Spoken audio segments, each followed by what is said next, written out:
Continuing with applications of the unit circle, but this time we're looking at using our calculator. Now you'll notice with this question we've got a number of formulas at the top here. This is just pointing out there's always going to be two angles that satisfy it. And we also know that 180 degrees is equal to pi radians and 360 degrees is equal to 2 pi radians.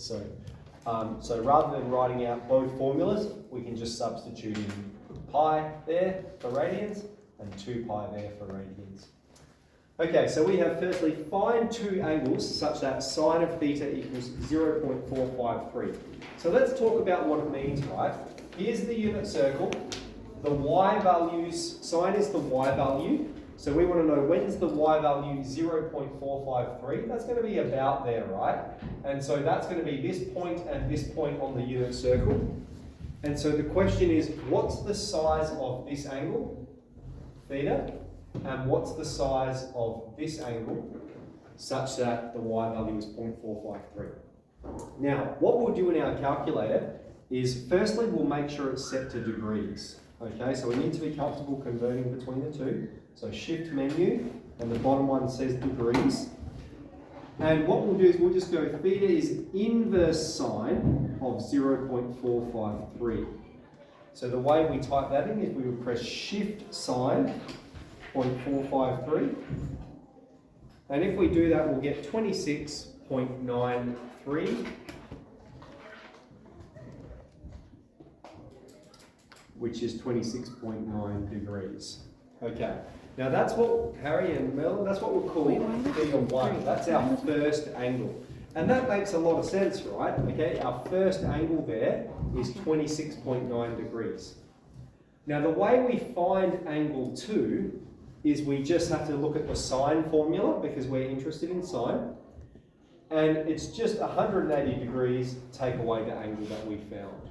So in your calculator, you can just type in 180, take away the answer, and we'll get, so I'm going to write it like this, theta 2, the second angle is 180, take theta 1.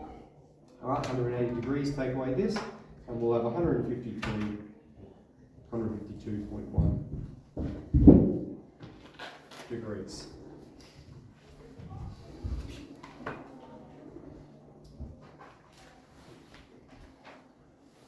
Okay, so that's how we're solving for sine. Over in this question we have answer in radians. So that means we need to change our calculator setting back to radians. So I mentioned we'll be changing between the two a fair bit, so we'll change to rad.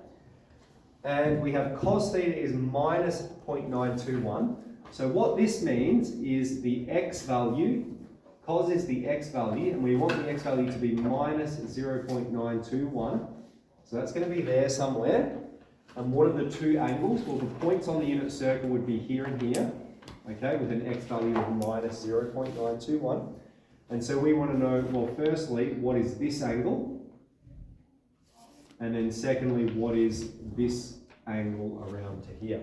So the way we'll do that is we'll go theta 1 is inverse cos of minus 0.921. So shift cos minus 0.921. I've got 2.74. Now we've answered in radians, okay, because the question has asked us in radians, so that means we're going to have 2.74c. Now the formula up here we have for theta 2 is cos of 360 take theta. That's 4 degrees. All right, so that means in radians it's going to be 2 pi take theta 1, okay, because 2 pi is equal to 360 degrees. You've got the formula stated at the top of your notes page there, right? So in this circumstance, we're going to do 2 pi take away 2.74, and we'll evaluate that to three significant figures. 2 pi take 2.74. We've got 3.54 radians.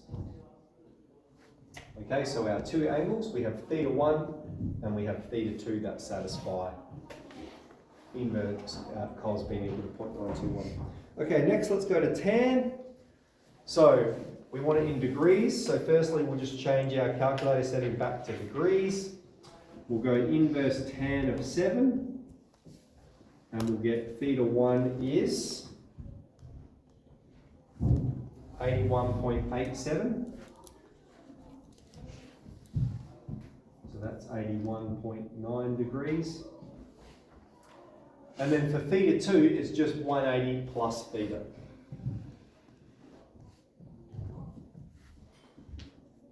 So that's going to be 180 plus 81.9, so 261.9 degrees.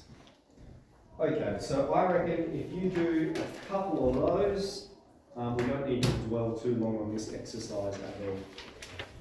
So that's 5D.2, applications of the unit circle. So yeah, you can probably do a couple now, or you